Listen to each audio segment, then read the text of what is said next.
GDP पूरे UAE का है, उससे डबल जीडीपी एक स्टेट का इंडिया में। जितना कि जीडीपी इसका सऊदी अरब का है, उससे ज्यादा जीडीपी जो स्टेट जहां हम बैठे हैं वो है।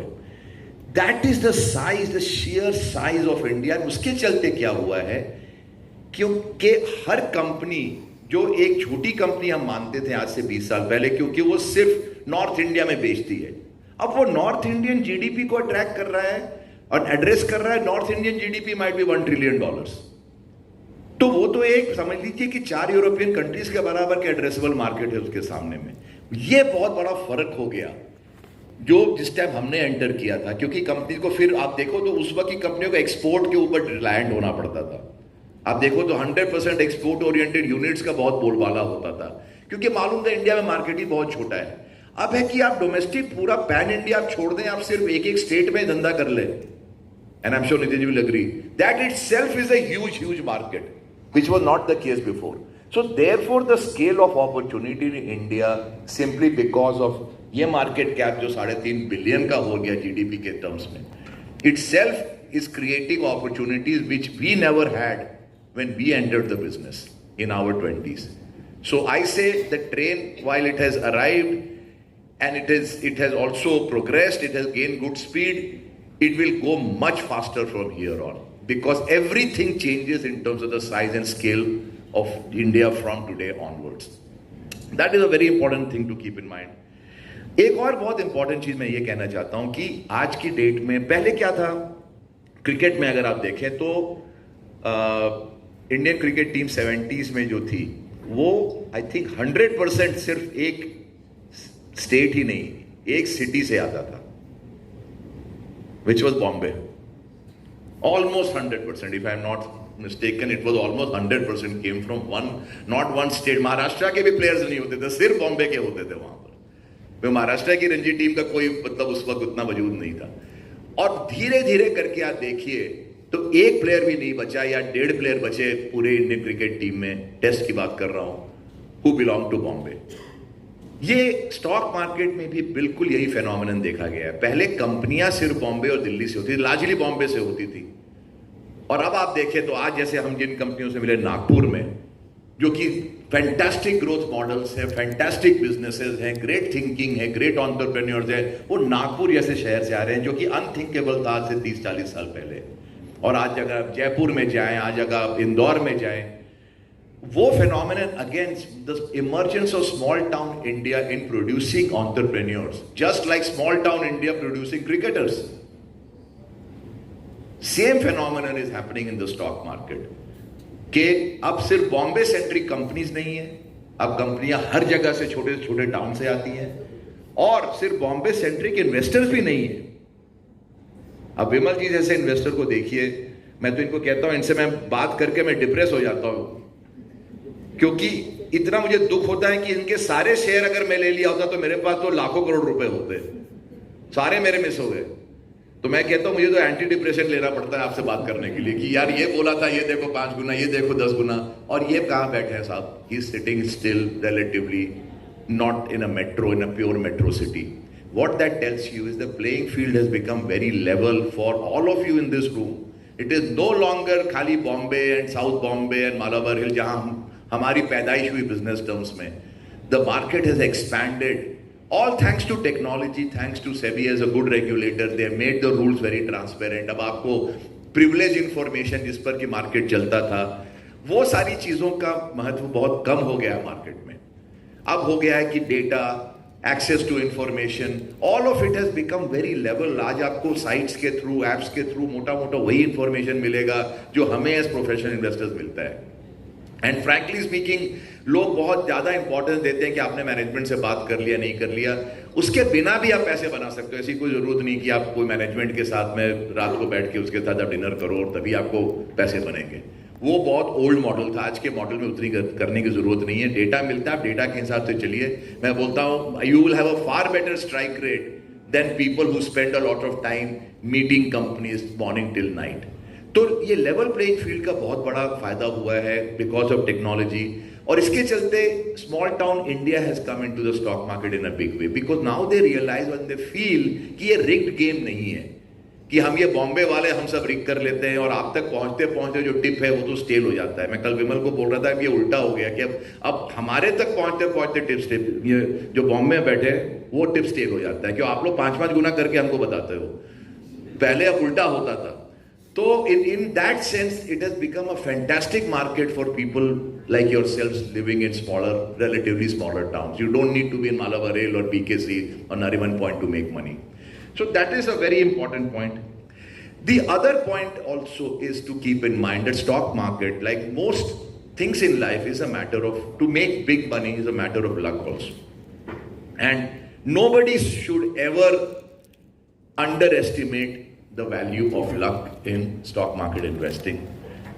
विकास ने राकेश की बात की. Rakesh was a very old friend of mine, very dear friend of mine. उन्होंने मेरे ख्याल से 500 शेयर लिए होंगे in his lifetime. 90% of the money was made in 3. Okay? बाकी में कुछ में बना, बहुतों में गया भी. And that is the way this thing works. Nobody will get, not even God will get more than 52% right in this game. Warren Buffett and Charlie Munger, who are celebrated investors, have said that if you remove a handful of stocks from our overall portfolio of 40-50 years, our returns will be very, very, very mediocre. It's very important to keep in mind this.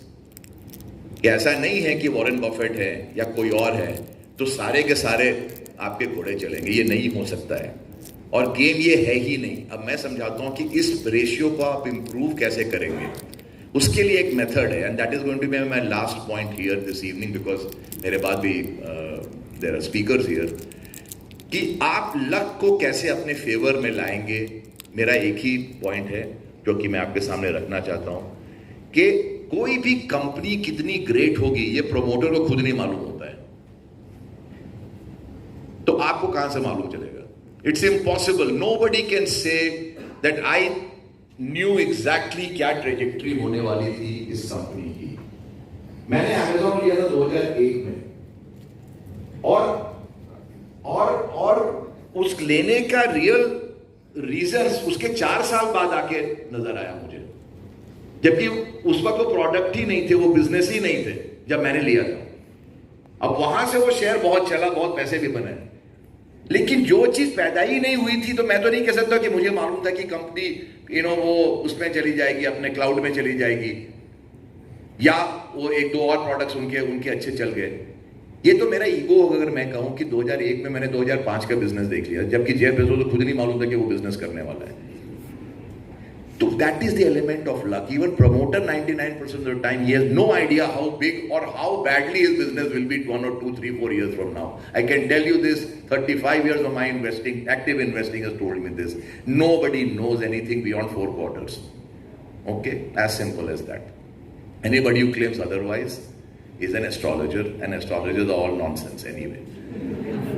So, how do you therefore make money in this game? And that is my final point.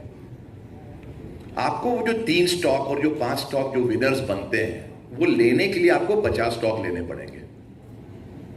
And all of it, अब 50 ना हो सकता है 30 मिले, हो सकता है 40 मिले, लेकिन कभी 10 नहीं होना चाहिए आपके पास.